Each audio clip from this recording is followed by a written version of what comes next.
કહેવાય છે કે શોખ મોટી વસ્તુ હોય છે એટલે કે તમને કોઈ પણ વસ્તુની શોખ થઈ જાય તો એમાં કોઈ મર્યાદા નથી રહેતી. સુરતમાં જે એક 74 વર્ષના દાદા જે એક શોખ પાલ્યો છે, શોખ છે સાયકલ ચલાવવાનો. અત્યારે હું એમના ઘરે જ છું, તસવીરના માધ્યમથી હું આપને બતાવવાની કોશિશ કરું છું. આપ જોઈ શકો છો વિદેશી સાયકલો છે એમની પાસે. આ ફક્ત ને ફક્ત અત્યારે હાલ તો આપણે દ્રશ્યોમાં ત્રણેક સાયકલો દેખાશે, પણ આ સાયકલો આવી જ પ્રકારની 30થી વધુ સાયકલો એમની પાસે કલેક્શન છે. એ તમામ સાયકલો વિદેશી છે. અને દિનેશભાઈ મસરૂવાલા, જેમની ઉંમર હાલ 74 વર્ષ છે, તેઓ આજે કેટલાક વર્ષોથી સાયકલ ચલાવવાનો શોખ ધરાવે છે. અને સાયકલ કેમ ચલાવે છે, આ કલેક્શન ક્યાંથી કર્યું છે, તો દિનેશભાઈ મસરૂવાલા અમારી સાથે ઉપસ્થિત છે, એમની સાથે વાત કરીશું. દિનેશભાઈ, આ સાયકલ ચલાવવાનો શોખ ક્યારથી છે અને કેમ ચલાવો છો? કેટલા પ્રકારની સાયકલો આપની પાસે છે? હું જ્યારે કોલેજમાં હતો ત્યારે મને ટીબી થયેલો અને ટીબીમાં લોહીની ઉલટી થયેલી. તે વખતે જ્ઞાન આવ્યું કે હેલ્થ ઇઝ વેલ્થ નંબર 1.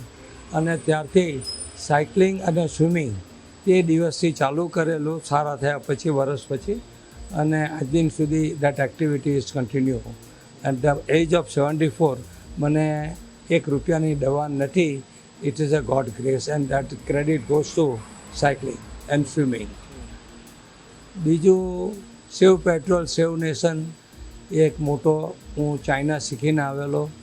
વર્ષોથી ત્યાં ચાઇનામાં ડેલી મિનિમમ 5 કરોડ વ્હીકલ હોય તો 5 કરોડનું 1 લીટર લેખે ડોલર પ્રમાણે પૈસા બચે છે and therefore China is strong. In India આ કન્સેપ્ટ શીખવવામાં આવ્યો નથી કે સેવ પેટ્રોલ સેવ નેશન નંબર 1. નંબર 2 તો કીપ હેલ્ધી.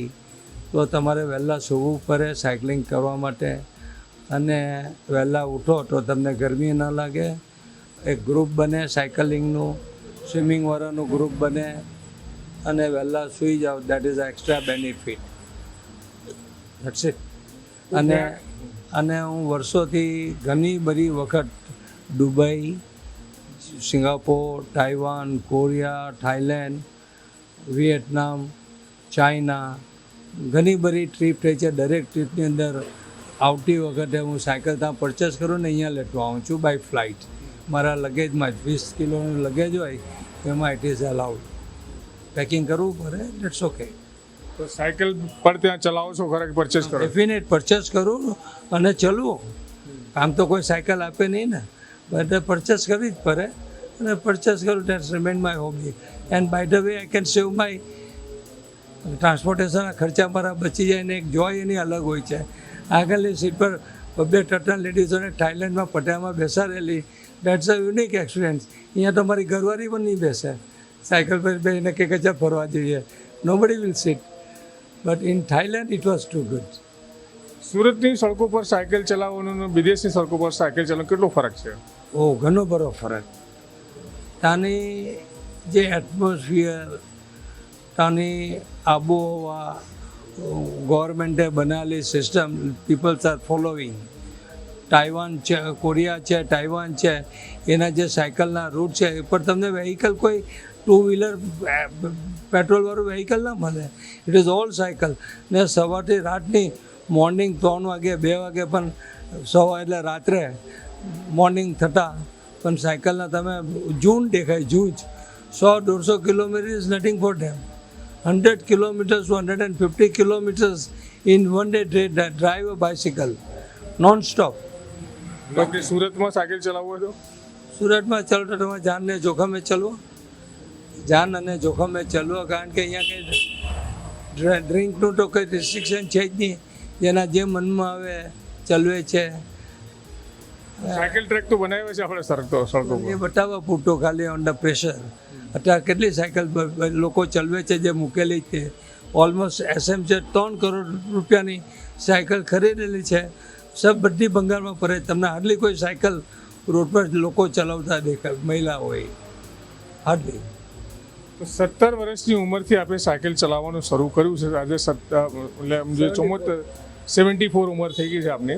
તો આમાં મેન આશે શું રહ્યું છે અને કેટલું કલેક્શન છે, અને કિંમતની વાત કરીએ તો ક્યાંથી શરૂઆત થાય, ક્યાં અંત થાય? હવે હોબીમાં તો શું કહેવાય કે એનું મેં કેટલા રૂપિયા ખર્ચા તે ઇમ્પોર્ટન્ટ નથી. મારી હેલ્થ કેટલી ઇમ્પોર્ટન્ટ છે that is I count it કે આને લઈને હું આટલો સુખી છું. Is a God grace. સાયકલને ગ્રેસ કરીએ કે ભાઈ એ કુદરતે મને આટલી સાયકલ આપીને ચલવો છે ને આટલો ફિટ રાખ્યો છે. That is more then enough. I don't need anything from you. આજના યુવાનોને શું સંદેશો આપશો? કેમ કે યુવાનો બહુ આળસુ છે આપણા દેશના. હવે એ લોકોએ હોબી અને એના મા બાપે હોબી કરવી જોઈએ. અને તમે માનશો નહીં, સાઉથ કોરિયાના જે ફિઝિકલ ફિટનેસ લેડીઝ અને જેન્ટ્સ 80-85 વર્ષે પણ મારા કરતાં ફિટ દેખાય. હું તો 74 છું, પણ મારા કરતાં પણ 80-85 વર્ષના વ્યક્તિઓ male female they are fit for everything. અને કોઈના સ્ટમક પણ બહાર નહીં, કોઈના ઘૂંટણના પ્રોબ્લેમ નહીં. આજે તો અહીંયા લાઈન લાગે ડૉક્ટરોના. ઈચ એન્ડ એવરી ગલીની અંદર ડૉક્ટરની દુકાન પ્લસ મેડિકલની shop. Everywhere you can see in India. There you don't find, only you will find very government hospital જ તમને મળે. આપણે અહીંયા એનાથી રિવર્સ છે. What to speak. યુવાઓને શું સંદેશો આપશો ફિટ રહેવા માટે? ફિટ રહેવા માટે non alcoholic, non cigarette, no tobacco. That will be the motive of this particular my way of life I am living. That's it. તો આપણે સાંભળ્યું દિનેશભાઈ મશરૂવાલા, જેમની ઉંમર 74 વર્ષ છે. અને દિનેશભાઈ 17 વર્ષની નાની ઉંમરથી સાયકલિંગ કરે છે. સુરતની રોડ રસ્તા ઉપર કરતા જ આવ્યા છે અને હવે કેટલાક વર્ષોથી તે વિદેશની ધરતી ઉપર પણ સાયકલિંગ કરવા જાય છે. અને 30થી વધુ વિદેશી સાયકલોનું કલેક્શન એમની પાસે છે. કિંમતની વાત ખોલીને નથી કરતા, પણ મારી માહિતી મુજબ 20-22 હજારથી એક સાયકલની કિંમત શરૂ થાય છે. અને આવી જ રીતે એમની પાસે 30 સાયકલો છે, 30થી 35 સાયકલો છે. એની ટોટલ કિંમત અંદાજે 40-1 લાખ સુધી થાય છે. તો લાખો રૂપિયાનું વિદેશી સાયકલોનું કલેક્શન એમની પાસે છે. અને ફિટ રહેવા માટે આજે પણ તેઓ સાયકલિંગ કરે છે. અને દેશના યુવાનોને પણ તેઓ કહી રહ્યા છે કે ફિટ રહેવા માટે તમારે સાયકલિંગ કરવી જોઈએ. પણ આપણા દેશની ધરતી પર ખાસ કરીને વાત કરીએ, સુરતની ધરતી પર સાયકલ ચલાવવું જીવનો જોખમ છે, જ્યારે કે વિદેશની ધરતી પર સાયકલ ચલાવવા માટે અલગથી વ્યવસ્થા કરવામાં આવી છે. તો દિનેશભાઈ મશરૂવાલા જે દાદા છે, તેમની આ ખાસિયત છે ને એટલા માટે તેઓ ફેમસ થયા છે કે સાયકલિંગ કરવામાં તેમની માસ્ટરી છે. અને 17 વર્ષની નાની ઉંમરથી જે તેઓ સાયકલિંગ કરતા શરૂ થયા હતા અને જે 74 વર્ષની ઉંમરમાં પણ સાયકલિંગ કરી રહ્યા છે. સંજયસિંહ રાઠોડ, ગુજરાત તક, સુરત.